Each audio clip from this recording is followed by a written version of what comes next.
Hi, everybody. It's Kathy Ann with Deception in Healthcare in America with Kathy Ann and Jennifer.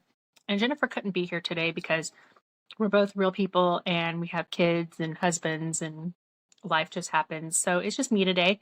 And I'm going to tell you the story of how I first became suspect of the healthcare system.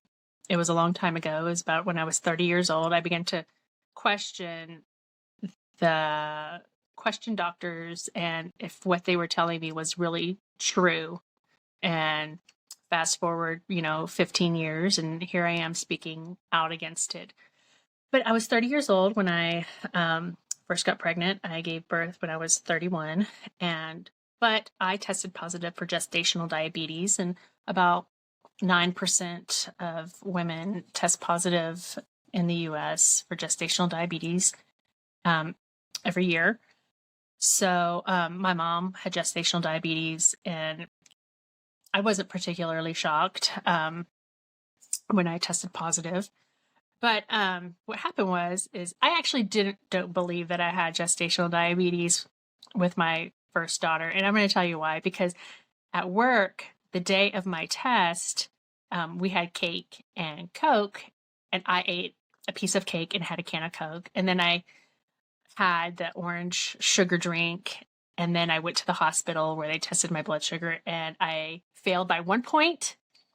And I asked to take the test over again in a week, just to clear the sugar out of my system and see if I still had high blood sugar. And they said no, that I needed to own up to the fact that I had diabetes.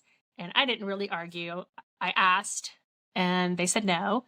And so I proceeded with being a pregnant woman with gestational diabetes. So my first appointment I had with the diabetes nurse. You're assigned to a nurse, and we went over how to use the diabetes monitor, how to inject myself with insulin, and what a proper diet looks like. So before, for many years, I would say at least 6 years, I'd been on the Atkins diet. So I was fairly, I'd say like average, then fit. I exercised daily. And so I believe I knew what a healthy diet was, and I believed it did not involve eating pasta and sugary desserts and rice and pizza and things like that.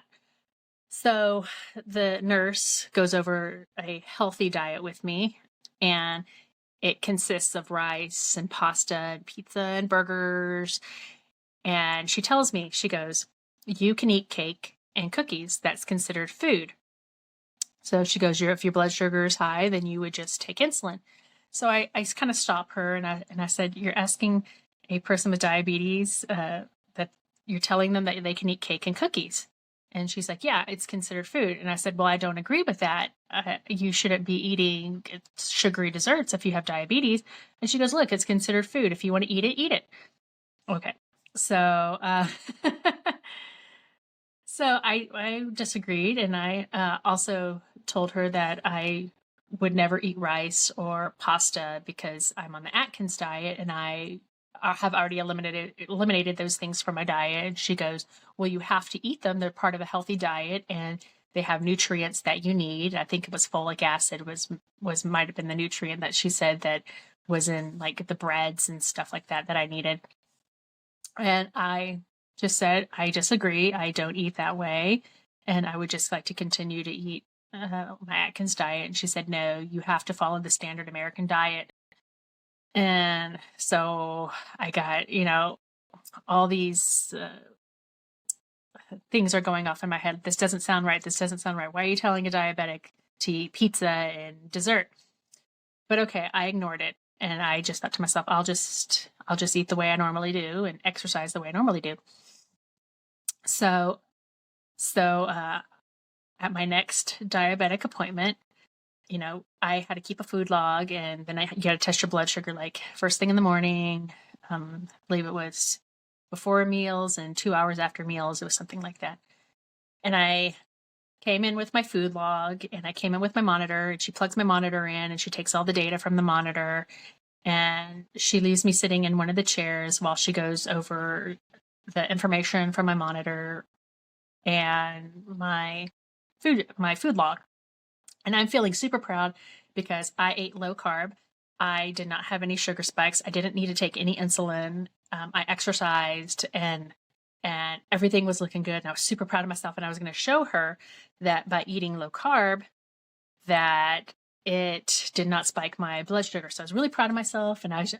And so she comes in and she is really upset. So she goes, "You ate low carb." And I said, yeah. I didn't have any blood sugar spikes. I didn't even need to take any insulin. Everything looks good. And she started to like really get upset. And she tells me, she goes, "You cheated. You are supposed to eat the standard American diet. You are supposed to be eating rice and pasta. You can have pizza, dessert, and that is what you're supposed to be eating." And I said, "Diabetics aren't supposed to eat that way." And she goes, "No, you eat the standard American diet. And if you need the insulin, you take the insulin." And like, I'm stunned. Okay. I was able to control my blood sugar by eating, like meats and vegetables and a little bit of fruit and things like that. And she's telling me I did it all wrong. And she's like, "Well, are you exercising?" And I said, "Yeah, I exercise every day. I go for a walk in the morning and I go for a walk in the evening. By the way, to this day, I still do that same thing." And she goes, "I don't want you exercising anymore." She goes, "You are cheating. This is cheating. These are things that really bring your blood sugar down. And you don't want to believe that you are a diabetic. So I need you to eat the standard American diet. And I want you to stop exercising." And I am blown away. Okay. We continued to like have a banter, and I was like, "No, I'm not going to do that. You're asking me to do things that I don't believe in, that I don't believe are healthy." And she's telling me this is the way diabetics are supposed to eat and to take the insulin. And my diet is not healthy. And so the appointment ends and we're at a standstill. I don't want to do what she's telling me, and she's frustrated with me because she doesn't think I'm listening.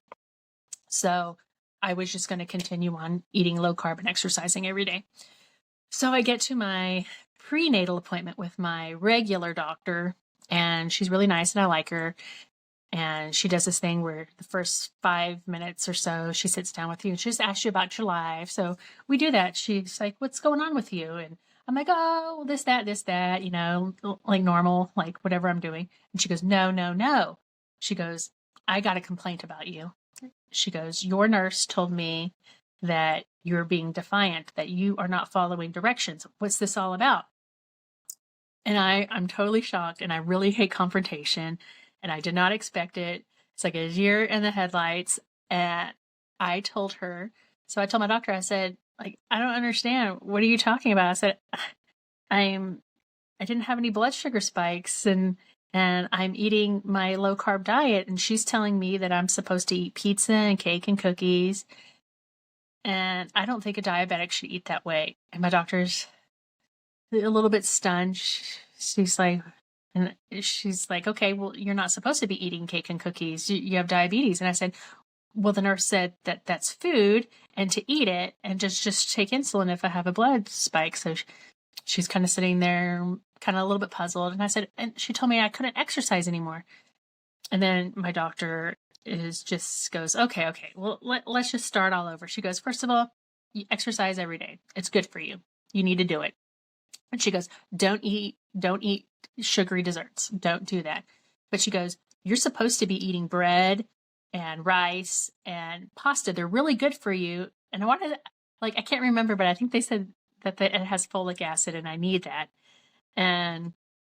But she said it's really nutrient dense and I need that for the baby. And I said, "Well, I follow a low carb diet and I don't eat that already. Why do you want me to add it to my diet?" I said, "I don't think it has any nutritional value or any nutrition that I can't get from somewhere else." And she's annoyed with me. She's like, "Kathy Ann, just eat the rice and the pasta, okay?" She goes, "Look at it as a free pass to eat whatever you want, but you need to be eating it." And so I just said, "Sure, whatever," and was just going to continue on I thought, okay, well, I can maybe eat a piece of bread or something like that.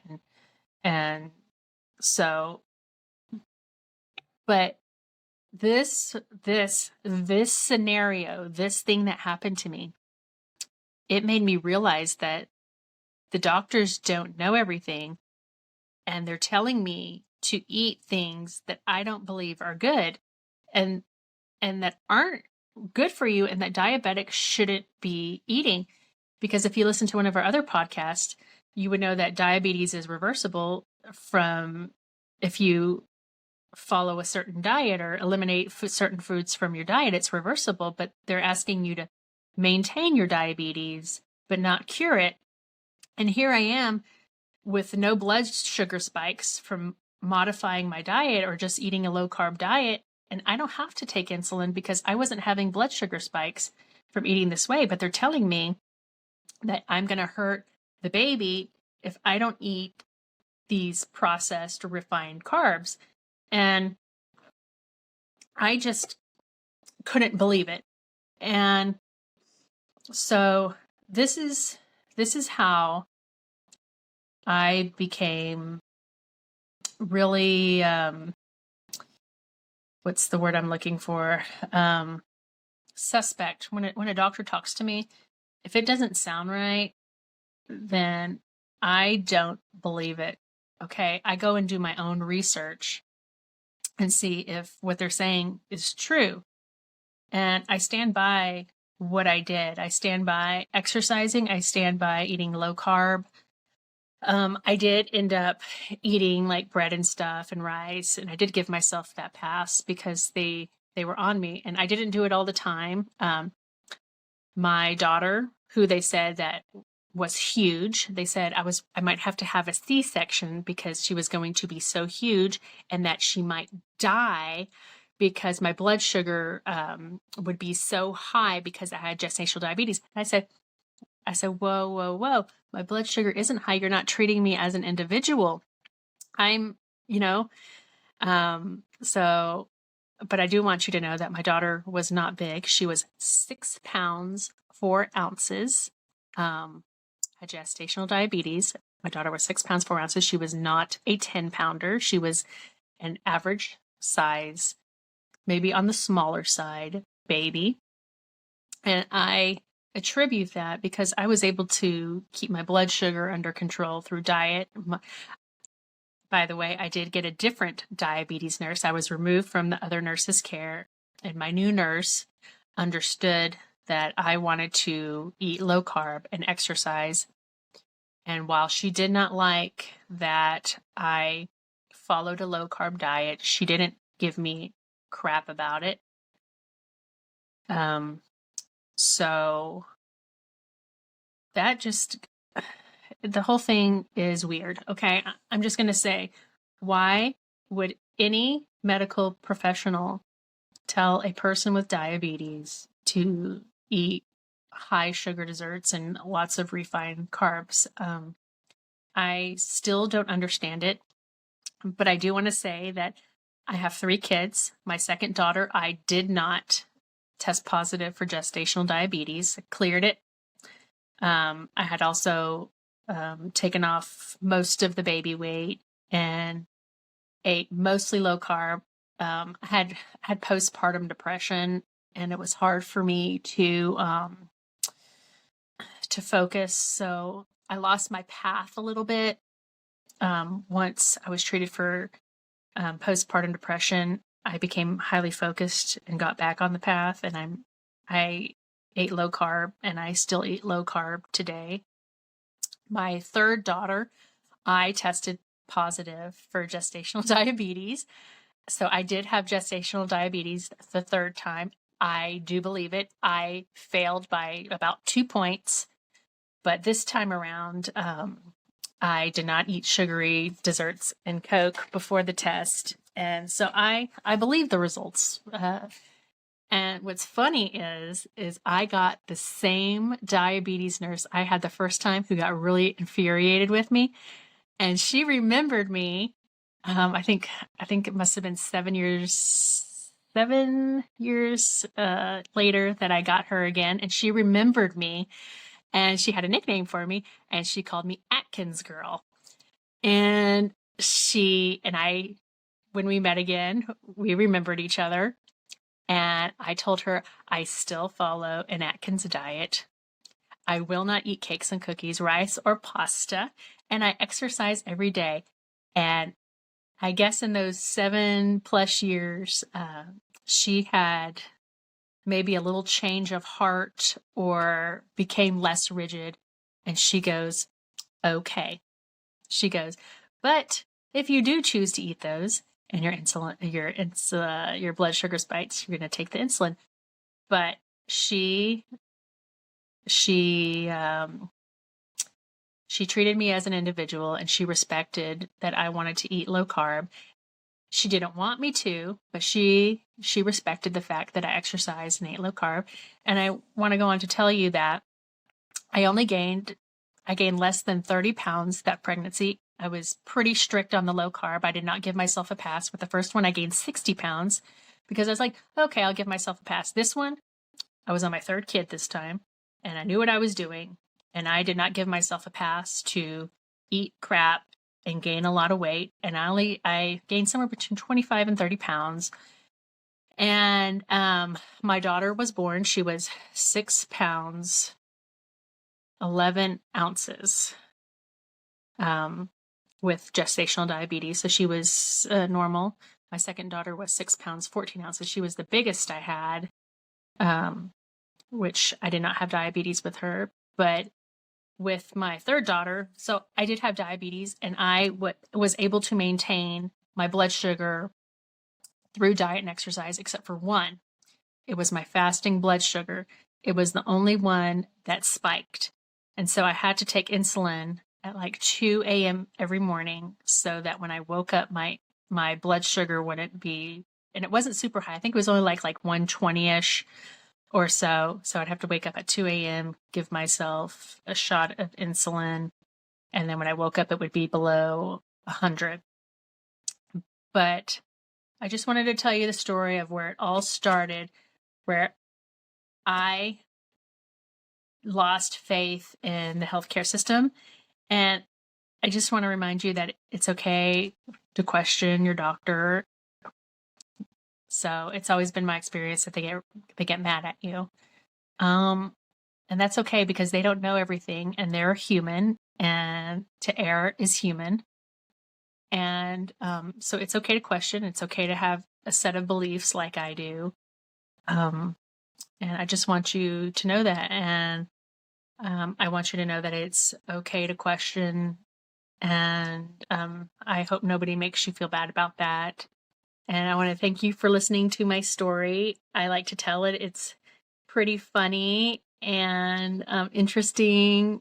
And it's one of the first times in my life I stood up and I stood my ground, and I believed that what I was doing was right. And a system that I had a lot of faith in, like we believe doctors are super smart and we believe they have all the answers, but they're human too, and they don't have all the answers, and they don't know everything. And I just want you guys to know that. And thank you for listening, and listen for our next podcast next week. And we appreciate you, and we hope you're learning a lot. And bye.